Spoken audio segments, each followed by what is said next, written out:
Hi everyone, welcome back to the channel. If you're new, my name is Lin Chen. I'm a recent MBA graduate from Cornell Johnson who has been working in tech for the past 7 months in Seattle after graduating from business school back in May of 2021. The past few years have definitely been a life-changing experience for me, moving from Singapore to the US to study my MBA and now relocating to Seattle to pursue my post-MBA career in tech. Today I want to do a comparison video of my 2 years of MBA life versus my post-MBA life so far, as there's these general expectations that MBA graduates live this glamorous life. So hopefully this video can give MBA applicants a sense of what their MBA life can be like, and also current MBA students a little bit of perspective of their post-MBA life. Firstly, in terms of how busy you are and the amount of free time that you have, I would say that during business school, how busy you are is highly dependent on whether it is the recruiting season or the non-recruiting season, which you can actually learn more from one of my old videos. But as a general reference from my own experience, during the recruiting season, I typically on the average spend somewhere between 40 to 45 hours a week on all work-related activities ranging from attending classes to recruiting-related tasks, and attending professional club events and also projects. While during the non-recruiting season, my average work time throughout the week for academics and club-related events range somewhere between 20 to 30 hours a week. So honestly, during the non-recruiting season, I had tons of free time. I was able to spend a lot of time to make YouTube videos. I play quite a bit of video games during the weekdays, and I also hang out with my friends quite a bit in the evenings.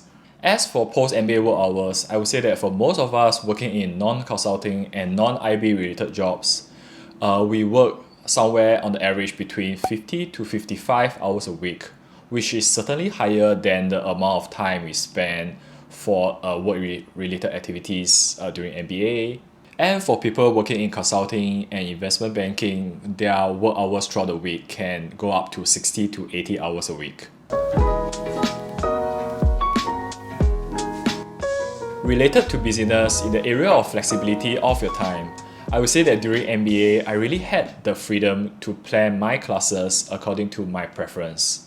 We can easily free up 2 days throughout the work week if we want to. And even for recruiting, it's really up to us in terms of how busy we want to be. We can choose to join a ton of recruiting activities and make ourselves really busy, or we can just choose to join less recruiting activities and only focus on a few companies. As for post-MBA work life, we are generally tied down to our 8 to 5 hours, so we really do not have the flexibility to kind of like plan our timetable throughout the week. So most of us kind of like defer our activities to the weekends. Another difference is the flexibility in terms of geography, and this is actually the impact of COVID. For post-MBA work life, many of the companies, including my org for example, kind of allow us to work anywhere in the US that we want to. I mean, we are all like mostly remote anyway. So this is actually a rare chance for us to work and live anywhere we want in the US, or even go on trips while working remotely, and even work for extended period of time in places that we would have never considered, such as Hawaii. I mean, I really had colleagues who done that. So for most of us, we actually have the flexibility of geography these days. On the other hand, for MBA, it's actually harder to have such flexibilities these days, as business school are now generally going back to in-person classes. But actually, this is not really an issue for most MBA students, as we actually want such camaraderie of staying together at one place, right? Next, in terms of the stress level of during MBA life and post-MBA life, I would say that during MBA is definitely more stressful for most people because of the implication of recruiting. I mean, for most of us MBA students, we took 100k to 150k loan in order to study an MBA. Therefore, we are really under a lot of pressure to secure a good job in order to justify spending so much money for business school. And even more so for international students, our stress level is even higher because how well we do during recruiting literally impact whether we can or cannot stay in the US to work after we graduate. So many of the times for international students like us, we see so many local students getting tons of interviews every week, and for us, we face rejections after rejections. These really build up the stress level and really like affect our mental well-being.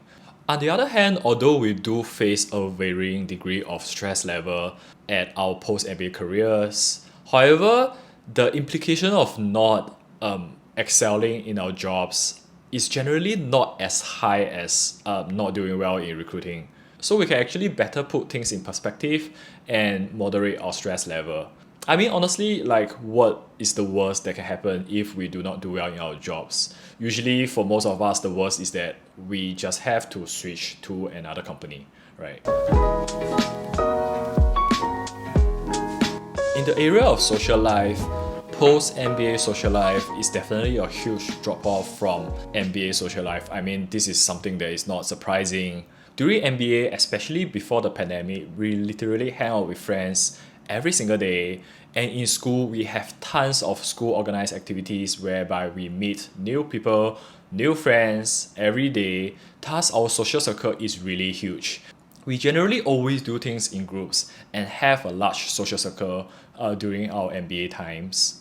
At post MBA work life, especially these days when we work remotely, most of us actually work kind of in silos. And the people that we interact with on a consistent basis are normally the people within our team. Therefore, it is definitely harder to expand our social circles. And honestly, in a work environment, I don't really have the urge to do too much of socializing. I mean, imagine seeing the same group of people every day for 50 hours a week. Do you really still want to kind of hang out with them for dinner at night after work? Lastly, in terms of the financial aspect, although both during MBA and our first few years post MBA, we are under a high level of debt from our MBA loans, the feeling of having a consistent monthly income post MBA just feels different. During MBA, I was definitely a lot more careful with my expenses due to my limited budget. Therefore, I typically spend quite little on food, and I cook for myself wherever I can. In terms of housing, I actually rented quite a cheap apartment which cost like barely over $1,000 a month. And I even turned down several school organized overseas trips in order to cut down on my expenses. Ever since I started work, I had a noticeable shift in terms of my spending habits. I do not really track how much I spend on food anymore. These days, I generally prioritize comfort and convenience over cost. Therefore, I order quite a lot of like takeouts and deliveries. And even for housing, in terms of the place I'm renting now, I definitely prioritize comfort and location over cost when I was choosing where to rent. Yep, so this is my personal reflection of how my life has changed, transiting from MBA to post MBA life. And hopefully this video helped folks put things in perspective no matter what stage of the process we are in. And honestly speaking, MBA life sounds pretty good, isn't it? So thanks for watching. Make sure you leave a comment, subscribe as I will continue to make more videos, and I'll see you guys soon.